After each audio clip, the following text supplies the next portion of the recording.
एक गांव में एक चिकन का दुकान था। उसका मालिक का नाम पांडू था। वो चोर दिमाग वाला था।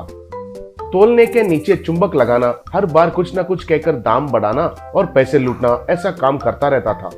उस गांव में एक साइंटिस्ट रहता था। वो चिकन करी के बिना खाना नहीं खाता था। पांडू हर रोज एक पूरी मुर्गी का मांस को उस साइंटिस्ट की बीवी को देता था। फिर बाद में लैब में जाकर साइंटिस्ट को प्यारे प्यारे बातें करके ज्यादा पैसा लेता था। एक दिन पांडू जंगल से जा रहा था, तभी उसको एक लोमड़ी एक सोने का मुर्गी के पीछे पड़ते हुए दिखाई दिया।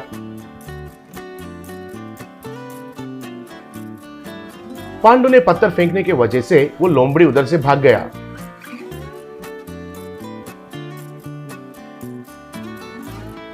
शुक्रिया जी, मेरी जान बचाने के लिए। मैं हर रोज एक ही सोने का अंडा देती हूँ। आज जो दिया हुआ सोने का अंडा तुम ले लो, तुमको मैं यही मदद कर सकती हूँ। कहकर सोने का अंडे दिया।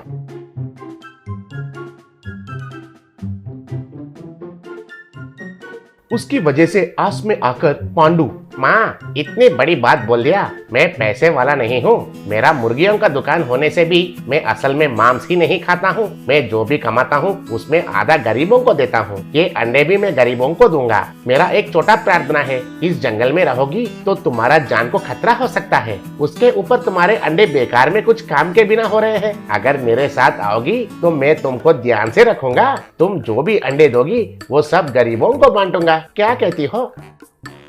उसके बातों को विश्वास करके मुर्गी उसके साथ चली गई। फिर उस मुर्गी को घर में छुपा कर रखा। हर रोज वो सोने का अंडा देती थी। उसे ले जाकर अलमारी में छुपाना शुरू किया और मुर्गी को रोज गरीबों की मदद कर रहा हूं कहकर झूठ कहता था। अलमार तो सोने के अंडों से भर गया था। छे छे दरिंदर मुर्गी हर रोज एक ही अंडा देती है। रोज 100 अंडा दे सकती है ना? कहकर उसे गालियां देता था। एक दिन मुर्गी के मांस देने जा रहा पांडू को साइंटिस्ट एक साइकिल पंप को रखकर एक बैंगन में हवा भरते हुए दिखाई दिया। वो बैंगन बहुत बड़ा हो गया। वो देखकर पांडू हैरान हो गया। सक्सेस, ग्रैंड सक्सेस, मेरा कई साल का सपना पूरा हो गया। इस साइकिल पंप से हवा भरा तो कुछ भी बड़ा हो जाएगा, कहकर खुशी से चिल्लाया। वो सुनकर पांडू का लालचपन बढ़ गया। तब पांडू बाद में जाकर उस साइकिल पंप को चुरा कर चला गया।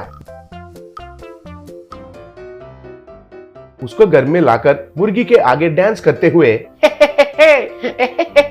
अभी इस मुर्गी को हवा मारता हूँ तो ये बड़ा हो जाएगा। तब ये बड़ा बड़ा सोने का अंडे देगी। फिर मैं इस दुनिया को खरीद लूंगा, कहकर डांस करने लगा। ए शैतान कहीं का, थोड़े देर पहले ही तुम्हारी अलमीरा में रखा हुआ सब अंडा देखा। मुझे झूठ बोलोगे, इसलिए उस पूरे अंडों को गायब कर दिया। तुम्हारा आस का कोई अंत नहीं है क्या? और अभी उससे हवा मारकर मुझे बड़ा करने के लिए सोच रहे हो? वो नहीं होगा। मैं अभी जंगल में चली जाऊंगी। क्या पूरे अंडों को गायब कर दिया? चोर कहेगी, इतनी हिम्मत तुमको? कहाँ भाग जाओगी तुम हमेशा मेरी दासी हो। तुम्हें मैं जो भी कहता हूँ वो सुनना होगा, कहकर उसको हवा भरा। तब वो मुर्गी बड़ी हो गई। अरे बल्ले बल्ले बल्ले, ए मुर्गी जल्दी अंडे दो रे। ए मन बुद्धि कहीं का, मुझे इतना बड़ा करके अच्छा काम किया। अब सिर्फ तुम ही नहीं हो, जंगल में रहने वाले जानवर भी मुझे कुछ नहीं कर सकते, कहकर पांडू को अपने नाक से थपा थपा करके मारने लगी। हाय राम, हाय राम, कहकर चिल्लाते हुए वहां से भाग गया। फिर मुर्गी ने साइकिल पंप को लाकर साइंटिस्ट को दे दिया।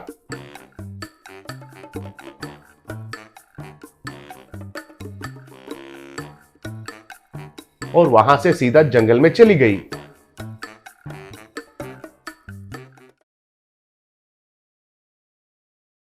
एक गांव में गोयंका नाम का एक धनवान रहता था। उसका बीवी और एक बच्चा था। उसके घर में शुभम नाम का एक नौकर और उसकी बीवी और उसकी बेटी काम करते थे। घर साफ करना, बर्तन मांजना, खाना पकाना सब कुछ वे लोग ही करते थे और मालिक जो देते थे वही खाकर उधर ही एक कोने में सोते थे। गोयंका के परिवार को पैसे है कहकर बहुत घमंड था। गोयंका हमेशा शुभम के साथ मालिश कराते हुए बेवजह कुछ कहकर पैर से लात मारता रहता था और फिर उसकी बीवी तो शुभम की बीवी को हमेशा डांटती रहती थी। गोयंका के बच्चा अगर कभी भी शुभम की बेटी कुछ खिलौना पकड़ती तो उसे छीनकर उस बच्ची को बहुत मारता था।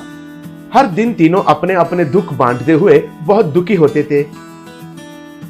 क्या कर सकते हैं, सब हमारा बदनसीब है। मेरे पिताजी ने गोयंका से कर्ज लिया हुआ पाप के लिए हम इधर जबरदस्ती बंदी हो गए हैं। छोटी बच्ची को भी न छोड़कर बेचारे इसे कैसे मार रहे हैं कहकर दुखी होता था। एक बार गोयंका के घर में फ्रिज खराब हो गया था। नया फ्रिज लाए।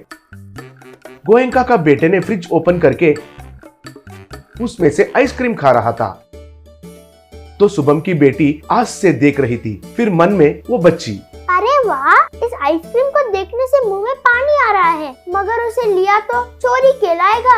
इस फ्रिज के अंदर ना ठंडा होता होगा ना, एक बार उसके अंदर हाथ रख के देखने से बहुत अच्छा रहेगा ना। ऐसा सोचकर उसके अंदर उसने हाथ रखी। तभी वहां गोयंका, उसकी बीवी और बेटा आए। क्या कर रही हो चोर कहीं की? तुम्हारी इतनी हिम्मत, तुम्हारे गंदे हाथ हमारे फ्रिज में रखती हो? वो चिल्लाने का आवाज सुनकर शुभम और उसकी बीवी वहां पर भागते हुए आए। एड़े की बच्ची, आइसक्रीम चुराने के लिए फ्रिज खोला था ना तुमने? छी, शर्म नहीं है क्या तुम्हें? हाय राम मालकिन, आइसक्रीम के लिए नहीं जी, फ्रिज में कितना टन रहता है देखने के लिए हाथ रखी थी, मुझे माफ कीजिए। किसको बता रही हो आपने झूठी बातें? हाँ, चूल्हे कितना गर्म है देखने के लिए उसके ऊपर अपना हाथ रख सकती थी ना। कहकर उस बच्ची को पकड़कर मारने लगा। तुरंत ही शुभम बच्ची को बाजू में खींचकर, मालिक, छोटी बच्ची न बिना जाने गलती कर दिया, उसे माफ कर दीजिए, आपका हाथ जोड़ता हूँ। किसको चाहिए रे तुम्हारे भीख मांगना? मेरा बेटा जो कह रहा है वो सच है। तुम्हारी बेटी को चूल्हे पर हाथ रखने के लिए कहो तब छोड़ दूंगा, नहीं तो आप लोग इसी वक्त इधर से चले जाओ कहकर चिल्लाया। मालिक, देखते देखते मैं उतना बड़ा काम नहीं कर सकता हूँ, अभी के अभी हम बाहर जाकर कैसे जिएंगे मालिक, थोड़ा सोचिए मालिक कहकर प्रणाम किया।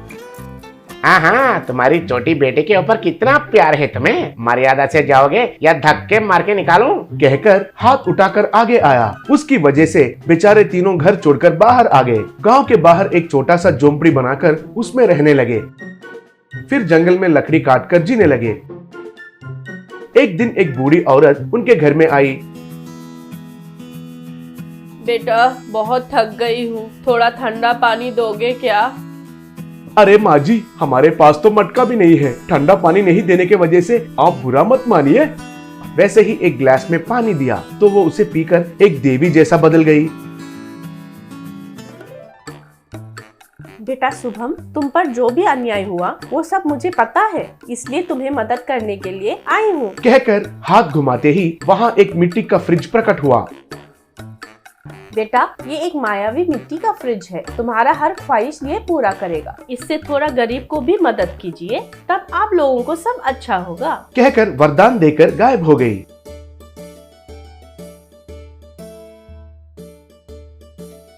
तब फ्रिज से आइसक्रीम्स, चॉकलेट्स, बिस्किट सब बाहर आए।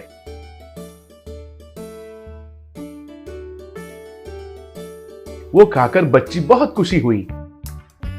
फिर उसमें से पैसे, सोना, हीरे बाहर आए।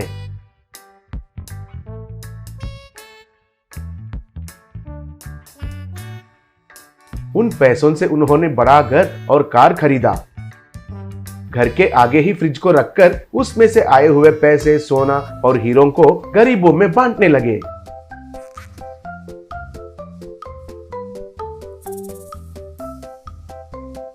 थोड़े दिन के बाद ये सब गोयंका को पता चला। एक दिन वो आकर उस फ्रिज को चुरा कर ले गया और उस फ्रिज को घर में रखकर उसके बारे में सब घर वालों को बताकर, अरे वाह, आज से हम और भी अमीर करोड़पति बनने वाले हैं। क्या रे नीच कमीने, तुम्हारे लालच का अंत नहीं है क्या? तुम्हारा दरिंदर पालन की वजह से तुम्हारा बेटा भी तुम्हारा जैसा बन गया है। तुम्हारी बीवी को असल में दया भी नहीं है। तुम सबको सबक सिखाने का समय आ गया है। कहते ही उसमें से सांप, बिच्छू, 40 सफेद आकर उनके ऊपर गिरकर सबको काटने लगे। उसकी वजह से हे भगवान, हे भगवान, अब से अब से कभी भी गलत काम नहीं करेंगे, अब से अब कभी से कभी भी गलत काम नहीं करेंगे। कहकर चिल्लाने लगे। तब वो फ्रिज वापस शुभम के पास चली गई और शुभम दान धर्म करना शुरू किया। निर्मल नाम के गांव में राधा रामू नाम के पति पत्नी रहते थे। उनके बेटे का नाम बिट्टू था। रामू गांव के डंपयार्ड में जो भी प्लास्टिक का और इलेक्ट्रिक सामान फेंक देते थे, उन्हें इकट्ठा करके स्क्रैप की दुकान में बेचकर बीवी बच्चे का पेट भरता था। घर की कमाई कम होने के बाद भी जो भी उनके पास था उसमें वो लोग खुशी से रहते थे। रामू अपने बेटे को अच्छी शिक्षा मिले ऐसा चाहता था। बिट्टू को गांव में एक अच्छी पाठशाला में पढ़ा रहा था। माँ बाप की ये मुश्किलें देखकर बिट्टू भी स्कूल में हमेशा फर्स्ट आता था।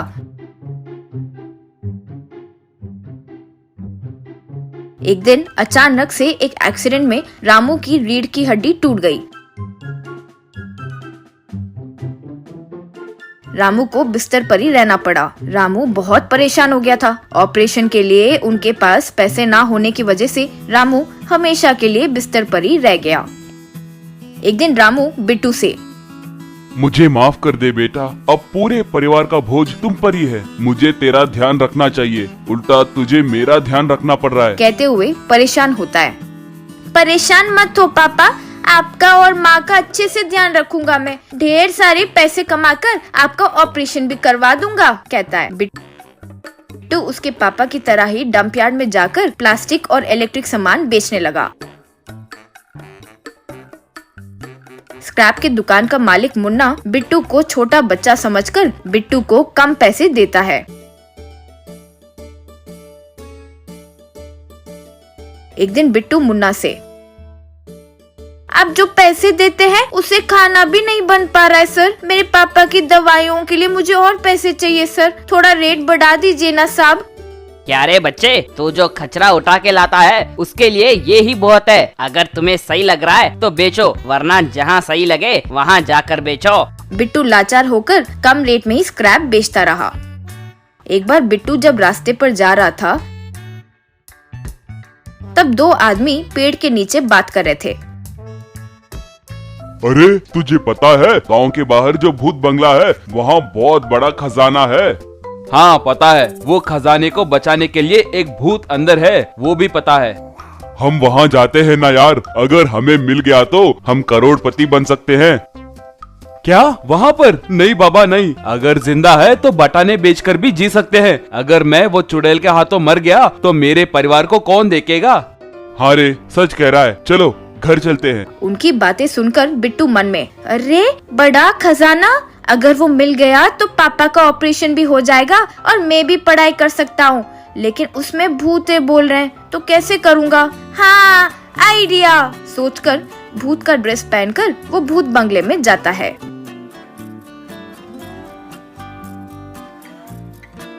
बिट्टू जैसे ही वो भूत बंगले में पैर रखता है उसके सामने अचानक एक भूत आ जाता है। रे भूत के बच्चे, कौन हो रे तुम? ऐसे ही आ गए हो? मुझे भूतों के सेठ ने भेजा है, आज से तुम्हारी ड्यूटी यहाँ पर खत्म। पास वाले गांव में भूत बंगले में ड्यूटी करने जाना होगा तुम्हें। और हाँ भूल गया, तुम जिस चीज की रक्षा कर रहे हो यहाँ, उसे भी मुझे देने के लिए कहा है। ओहो ऐसा है क्या? वो फैन देख रहे हो, उसकी रक्षा करना ही मेरा काम है। अब से तुम इसकी रक्षा करना, कहकर वहाँ से चले गया।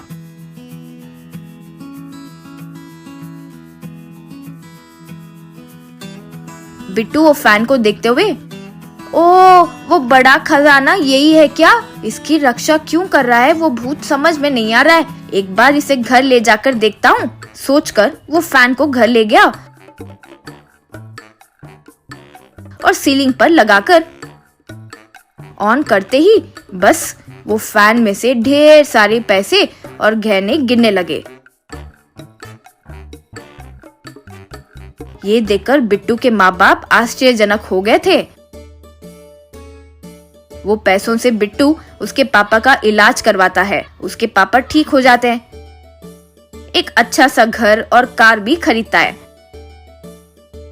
नया व्यापार भी शुरू करता है। अचानक से बिट्टू को धनवान होते देख ये बिट्टू मेरे पास क्रैप बेचता था, अचानक इतना धनवान कैसे हो गया? इसका राज पता लगाना होगा। सोचकर बिट्टू के घर जाकर खिड़की से झांक कर देखता है।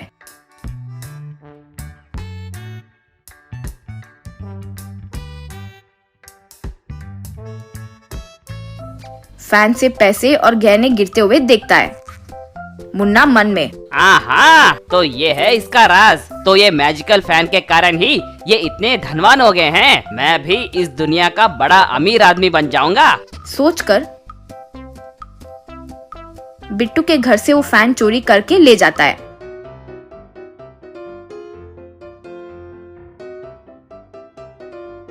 वो फैन को उसके घर में फिट करता है।